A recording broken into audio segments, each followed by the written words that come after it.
Ori is Famous First Times. It's that sex podcast about famous people shagging. I'm here with Ian.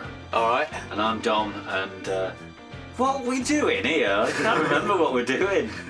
Right. It's just, have you got stories? So is it sort of episode 9 and you're still not... It's episode 9, isn't it? Yeah. You don't know what we're doing? I keep blanking. I know it's sex stories, but how does it work? Tell us. Right. I find mad celebrity sex stories from their autobiographies, bring them round to you, you read them out, and we just do a shallow dive into it. We work it out. Fine, yeah, that does sound alright. That's fair. We're big in France, Dom. Oh, are we? 70% of our listeners lately have come from France. So I think we should say a little thank you to them. Merci. Merci beaucoup. But where are you finding it? Why do you like it? What are you getting from it? Do you know who Ricky Tomlinson is? What's going on? Do you know what we're saying half the time? We say a lot of slang, like hanging, rank, minging. Do you get it? Anyway, if you're French, email in. We'd like to hear from you. Who have we got in this episode? Punk icon. Punk icon. Punk icon. Good. Let's fucking just jump into it. Let's do it.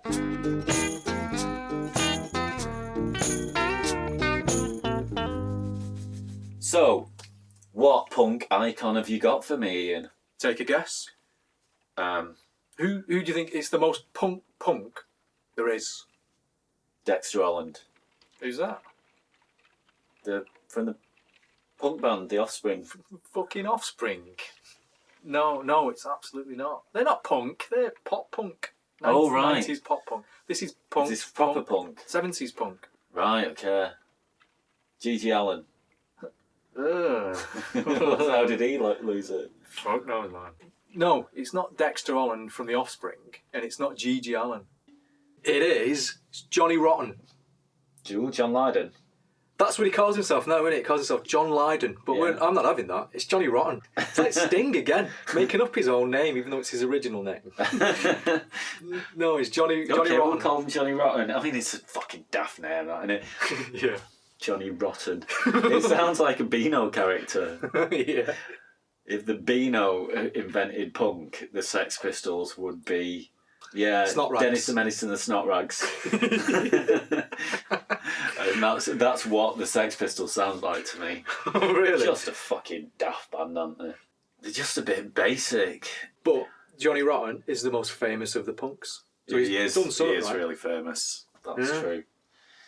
And he's quite a character, isn't he? He's a fucking arsehole. Yeah, he's just an arsehole, isn't he? So let's say... Well, first off, how do you reckon he lost his virginity? I think he was having a wank, right? And his mum comes in and she's like, "Oi, Johnny, stop that. That's naughty."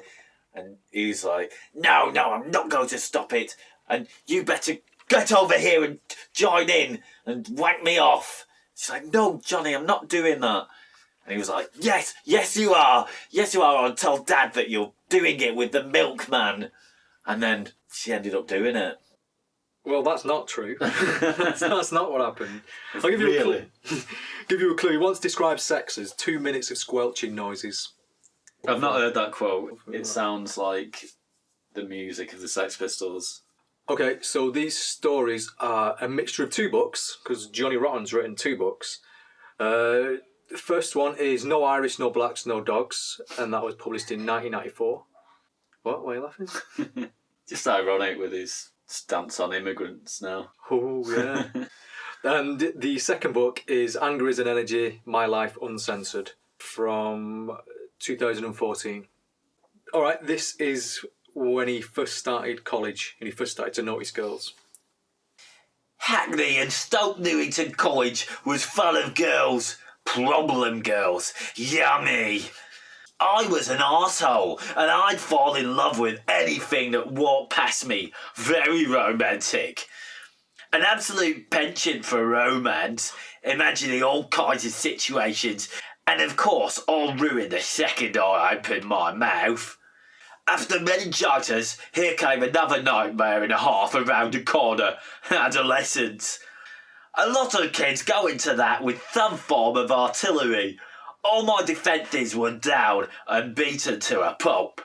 So everything became doubly antagonising to me. an awful lot to consider, and consider it I did, because I tell you, I had such a fixation on girls' summer dresses. I would turn into such an oogly voyeur. In them days, I don't think they called it voyeur. There were far harsher terms, but I wasn't aware that I was staring so intently. I become completely enveloped in the beauty of that visual. Schoolgirls in summer dresses, fantastic. So, I became Chinese there for a while. John Wan King. I didn't get up to much else. There were there were girls around the flats, and you do things behind the bicycle sheds that you look back on now and you go, oh, I do want to remember it. I hope they don't. In terms of specific crushes, absolutely any girl would do. I was like a completely parasitic leech. I'd hack on and follow them around and drive them crazy. There were several, their names I can't remember now. There was a girl who lived above us. She went to a convent school in Highgate, and she just thrilled me. She came over in that uniform, just wow, you look back at it, and she was just a bespectacled spotted tomboy of a girl with knobbly knees. But good enough for me. But apparently I'm not good enough for her, so there. Rejection is such a terrible thing, isn't it? But it's just the making of the man. You need to be told to sod off every now and then. It's useful. But I've never been what you call fanny hunter number one. I'm just not much good at it. I tend to form deep relationships, me. Flippancy doesn't really work with me, and it takes a lot for me to open up to anybody. Anyway, I have to really trust them. What do you reckon of that? That's Johnny, innit? Johnny Wan King. That's bad, isn't it? That's a shit pun. But you can tell he's really right. proud of that one. Yeah, he's writing it and he thinks he's fucking ace. He thinks he's pushing the boundaries of political correctness because he don't give a shit. Just being a dick. Just being a shit dick. Just making doing it. shit jokes. He's such a bitter man, isn't he? What's this? It's some girl that he really fancied and he was really into her. And he's just saying, well, she's just a bespectacled, spotty tomboy of a girl with knobbly knees. Why is he being such an ass? Why is he bitter after all these years about it? Because when he got famous, he could shag anyone. He's hired his standards now, so he can look back and sneer at all the girls that liked him when couldn't use his fame to get his end away. Just a perving on summer dresses. Yeah. That line. But I wasn't aware that I was staring so intently. And with his eyes, his fucking horrible eyes. That's a nasty image. That. Yeah, because he stares intently all the time anyway, doesn't he? Just anyway, yeah. So when he's actually leering, must be quite sight. So yeah, so he's not fanny hunter number one. No, he needs deep, meaningful relationships. You wouldn't have expected that from Johnny Rotten, would you? I can't imagine him having a deep and meaningful conversation with a girl and not just saying the most obnoxious thing that comes in his head. Yeah. But that to him, if he's speaking his brains, that'll be him, having a meaningful conversation, even if it's just him blaring shitty opinions at someone Yeah. and then tolerating it. Just lay in bed and he's going, you know what I fucking hate? I fucking hate eggs on toast. I fucking hate it. It's fucking horrible. And the girls just like, oh God, fucking hell. I can't stand it. I fucking yoke all over the fucking place. Fuck that. Yes, Johnny, yes. And then him just going, it's really, really nice conversation I've had there. You know what? Right, so check this out. He's married now to a woman called Nora. She's 15 years older than him, and she's the mother of Harry Up from the Slits. Yeah, that's cool. Yeah, it is cool. And they got together in I think it was 1977. And he was just a real dick to her when he first met her. He said he really fancied her, but he was a real dick. In this book, she says this there. She goes, after that horrible incident, so she met him, he was a dick to her. After that horrible incident, I was at a gig with someone else, and John passed by my table and said, drop dead. That's his way of flirting with us. Drop dead. Just carrying on walking by. Treat a me cake from Cade. It's just like a 12-year-old trying to chat someone up, isn't It's it? fucking awful, isn't it? Drop dead. Ooh, you are a really charming man. She was quite posh. She was a publishing heiress. So how did he end up with her? Okay, so next story is when he got a bit of fame, started getting a bit of interest from the girls. I once dismissed sex back then as 2 minutes of squelching noises. I was telling it like it felt. It was a honest statement. Or was it 2 minutes and 50 seconds? Yes, maybe it went up with inflation. Well, sometimes it did. What a Fucking rambling on. He thinks he's telling a shit hot joke, doesn't he? He's just bollocks. You should have done stand-up. That was the roundabout best of figure, the average norm. Still going on about it. Let it go, Johnny. It wasn't that funny. But there wasn't any depth in it, and therefore, ultimately, no interest. It's the same thing as, I can't be a drug addict because the repetition of it would bore me to death. I'd die of boredom before I died of drugs. As the so-called king of punk, I was almost getting too much sexual attention suddenly. Me being me, the reflex was, is it me you're looking for, or is it the pop star side of it? At which point...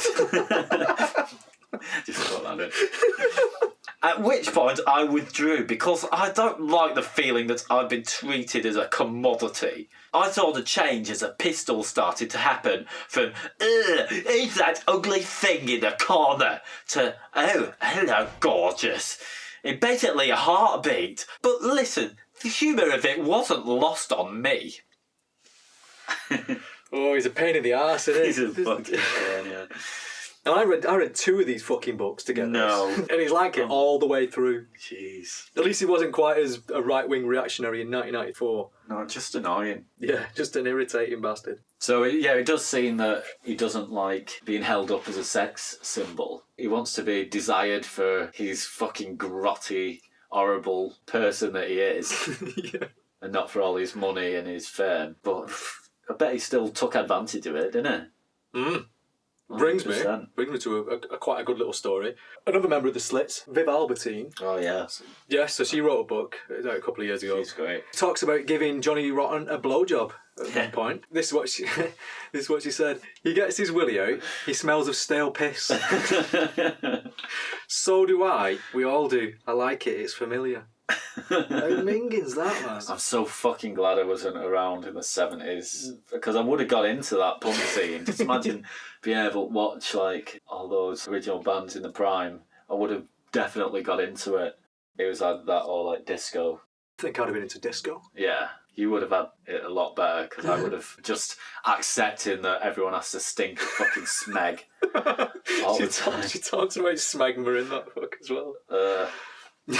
See, they're just rolling around in smegma, coated in it. Well, I'm wearing a nice suit, fucking dancing, all smelling of Aramis. Yeah, but you have to listen to fucking Chic. Yeah, and that's way better than fucking The Damned, rat scabies and shit. You enjoy your rat scabies gigs when I'm having a nice dance. Yeah, I would have made the wrong life choices. So yeah, everyone smelled to piss back in the punk era. Yeah. So this is a story about how fame affected his sex life back then. All these punk girls started turning up at our gigs. It was like learning how to have sex properly, rather than having someone know all the right moves. It was clumsy and deeply confusing. Always in toilets, and quick and messy. There would have been stains left all over the place, but that was excellent. I know it's far more calculated in the world of rock and roll, but we were young kids guessing as to what to do next, enjoying it for the amateurishness. The girls were new to this, not old-timers who ran through the scene before. They didn't come around with an attitude for the past. not a repeat of history. I went... What a fucking dick. I went through the cheap sex period. We really did attract a definite kind of harlot. They were new, and that's what was so exciting. Nothing like that had ever happened to me before. When we started, the old-style groupie couldn't take us at all. Hence, there was a whole new breed of groupie that came along. That was interesting to me. Fascinating. I like that very much. But then it got boring because it got as predictable as the old ways. Fucking hell, give it a rest, man. it a rest, He's bored by everything, innit? He's got to be the first one to be bored by stuff. Oh, new kind of shagging, bored. Instantly bored. Yeah. Because he's responsible for this new sex that no one's ever had before. Yeah, this pissy, smelling sex. It's I amazing. invented horrible, dirty sex that was just quick. No one had ever done quick sex before in a fucking horrible place. In toilets, stains everywhere, smell the piss, and quick. Really proud of himself. But then it got boring. Boring. So I invented really long sex. Clean sex. But then I got bored of that. I know it's far more calculated in the world of rock and roll, in quote marks. Oh, yeah. Yeah, everything he says is in fucking quote marks. Yeah, because Led Zeppelin were having really boring sex, weren't they? Really calculated sex. But we were young kids guessing us what to do. In Led Zeppelin, like in the 20s, early 20s, when they were doing all that shit. They was having the same sex, just like he hadn't washed for a couple of days longer. Yeah. Just people putting up with his stench a bit more. And calling people a dickhead while he's doing it. Do you know what I tell you about that blowjob that Viv Albertine gave him before? He's such an horrible bastard. He actually stopped her while she was doing it, and he goes, "Stop it, Viv, you're trying too hard." He's such a cunt, isn't he? He's such a fucking horrible bastard.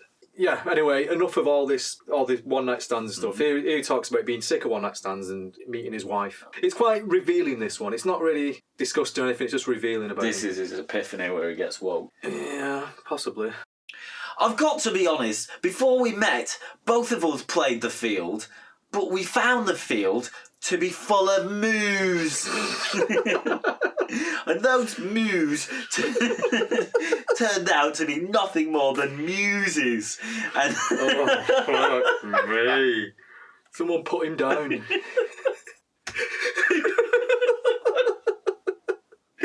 fucking hell. And that's nothing to base a solid lifestyle on. It's too vacuous. I don't personally get the rewards of one-night stands at all. Just don't get it, never did.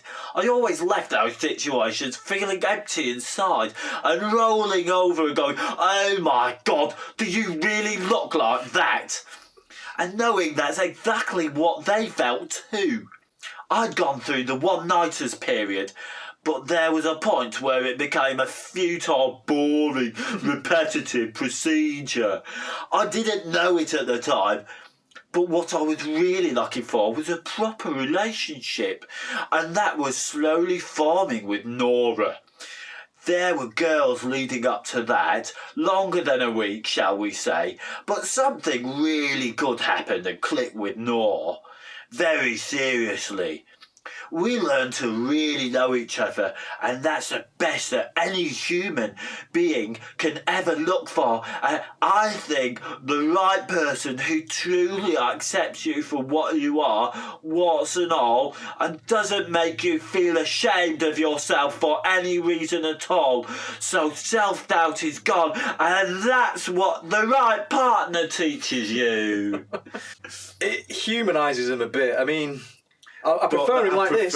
No, I prefer him being a twat. I don't like him on his fucking soapbox trying to tell me he knows all about the fucking... How to be in love. Yeah. He's ranting in it. This is the only way to be in love. He's turned into a self-righteous prick, hasn't he?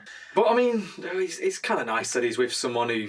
What does she see in him? What is she getting from this? I don't know, someone for everyone, isn't there? Yeah, fucking hell. Well, check this, right? So she had an house, like a nice fancy house, and she used to have big parties, and all the punks used to go to this party. And then this is what she said. She goes, "We had terrible scenes there. A neighbour complained about noise because John was banging up and down on the piano with his bum for a couple of hours." That's the kind of shit they got up to. I don't know who this Nora is, but she can do better than that. I know. Harry Hope's got a lot to answer for then. Yeah. Because her mum's ended up with that fucking scumbag. Yeah, and saying he never gets a reward, he don't understand the rewards of one night stands. Well, he's not gonna do if he's just doing it really badly in fucking stinky places with people that he don't like. In bogs. For 2 minutes. Yeah. Yeah, he's going You into can have it. a good one night stand. You don't have to do it in a bog. Yeah. It's one extreme or the other with him. I tell you what, he loves that line about the fucking field full of moos, doesn't he? Just labours that. I don't even know what that is. Is that a joke? It's barely a fucking joke. He's got the word muses in his head. He's like, hey, moos. Moose? Muse? Oh, fuck me. Let's do another story. Alright. He got arrested in Ireland in 1980. What was it? He attacked a policeman's fist with his head. That's what he claims. He had a fight with the police, got arrested, and this is what happened. My case was adjourned until Monday, and I was taken to Mountjoy, a notorious prison filled with IRA and UDA terrorists and all sorts of psychopaths. On my arrival, the warders decided to make an example of me. They stripped me, threw me in the yard and hosed me down. But you know, you can strip me, cover me in flea powder and laugh at the size of my penis. It doesn't matter. It does not matter. Over the years, I've noticed that when these institutions get a hold of you, the one thing that they're trying to embarrass you about is your nakedness and your penis. Let me tell you, Johnny's got a perfect penis to laugh at, and he don't care. And that's not ever going to be a problem. What the fuck? He's really proud of his crappy little deformed knob. What's he saying here? Institutions, the one thing they're trying to embarrass you about is your nakedness and your penis. All institutions, not just prisons. Like school. Hospitals. Solicitors. I don't know what he's on about though. I don't Yeah. know what the fuck he's on about. But glad to know he got the piss took out of him. So how long was he in prison for? Oh, he got out. He was looking at like years, but he got lucky with a lawyer and managed to get out after something like 15 weeks. So he wasn't in long. 15 weeks though, that's a few months. He was banned from playing live in Ireland until, well, I think it's like 28 years later. The poor Irish. Right, next story, and this is pretty fucking grim. So his mum died when he was younger. So it's just his dad, and he's got a few brothers. Yeah. Like no sisters. So it's just his dad looking after them all. Go for it. I don't think my old man liked any of my girlfriends at all. If I bring them to the house, he'd say, "That one's on drugs, I'm telling you. That one looks like she's got fleas, probably has." But he loved Nora the first time she walked in. It was so funny when he said, "God, she's more my kind of woman. What are you doing with a good woman like that? Leave her here." Nora was saying, "Mr. Lydon, get your hands off me." I suppose our age difference, Nora being older, meant something to him, but not to any great offence. He was just trying to think of himself as younger. My mum was gone by then, so he was just lonely. After the Sex Pistols, there were many punk girls who went through his bedroom. One was affiliated with Bananas. What? I don't know what that means. A lot of the punk girls at the time were intrigued. What's Rotten's father like? Is he anything like him? Some probably went from me to him. I didn't bother to think about it too much at the time. I just thought it was good that he was having fun. That's grim, isn't it? That's, yeah. That's Kiedis, isn't it? But opposite, Lydon's lining up all the girls for his dad instead of like Kiedis lining them all up Yeah. for his son. Yeah. Imagine taking girls home and them shagging you and then going off to your dad. Oh, fucking hell. Nasty. Hanging. That's the most heartfelt he's ever been, isn't it? That's the most sentimental and nice he's been, and it's on about women shagging his dad after they've shagged him. Wow. Yeah, it's like really disgusting. That, but it does make you think, because like, how many like famous dads have used the famous sons to get laid? I bet loads. I know, yeah. It made me think because I've never heard of that before, or anyone saying it. But then you read that, it's like, well, it makes kind of sense. And especially seeing as like Harry Up's mum was getting involved in the scene. It's like punk kids just brought the mums and dads into it. Come along for the ride. I think that punk was like a reaction against your parents, but they're all like, all the parents are just embracing it and going, oh, fuck it, I'll get in on this. All right, I want to do one final story, which is pretty good. It sums him up. And it's about him meeting David Bowie. Oh, that must be like his hero. You'd think, wouldn't you?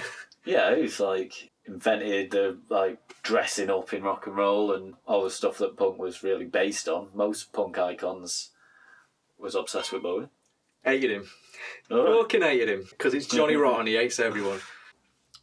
David Bowie mentions the Sex Pistols in a lyric on his Tin Machine album. Well, how strange for him. This is the man who had me thrown out backstage. I was at an Iggy Pop gig at Camden Palace in London, and I went backstage to say hello because I'd met Iggy a year before. Mr. Bowie wanted me removed, thrown out in fact. He wasn't touring with Iggy, he was just backstage. He would have been like producing his record or something, wouldn't he? Yeah, it must have been late 70s, doesn't it? Yeah, So, he was like working together, he wasn't just hanging out. Yeah. I thought it was odd. It was Iggy's gig, and Mr. Bowie got his personal bouncers to have me removed.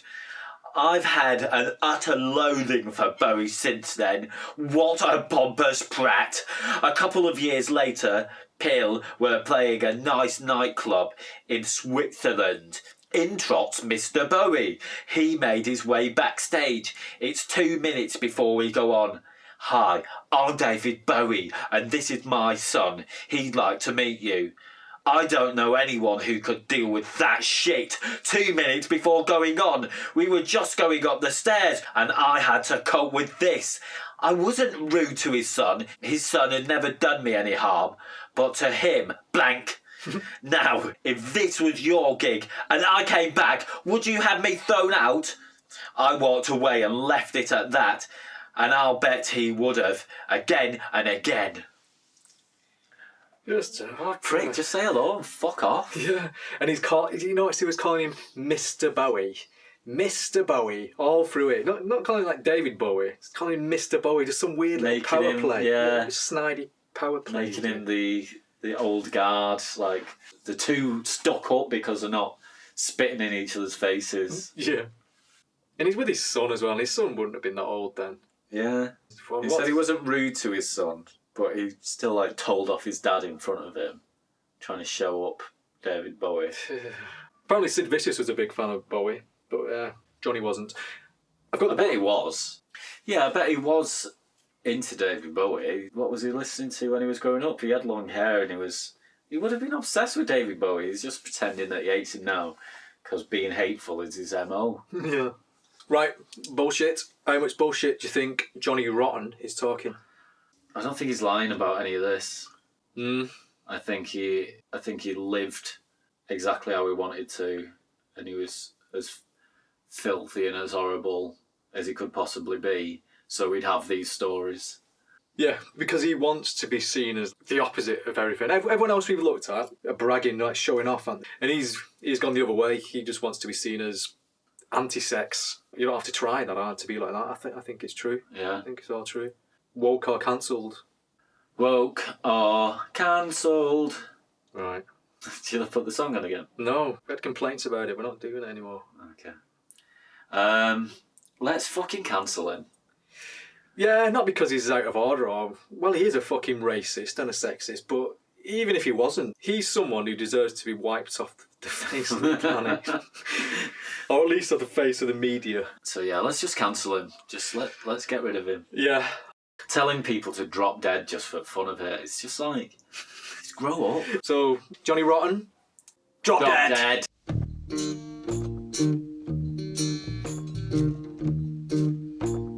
There we go, episode 9 done. Well, are you fucking... Wake up, man. No, I was thinking of stuff there. I'm not ready.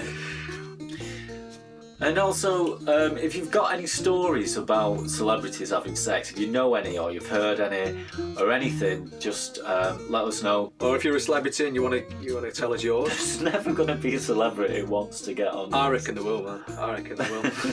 If you want to ring us, 07896 493 664. Leave a message. Have we been getting a lot of messages on that number? Don't know. I've not checked it. You've not checked the number? Phone run out. Battery run out. Check it tonight. If there's any messages, we'll either play them or acknowledge them the next time we record. Or you can email in fft@giveover.co.uk. Again, just do you want to tell us anything? But more importantly, just fucking subscribe to the podcast and like us on Facebook and Instagram. Give us a nice 5-starer. Or 1-starer. Just click the stars underneath the. All right. Thank you very much. Okay. Twitter, Facebook, YouTube. Give over. Bye.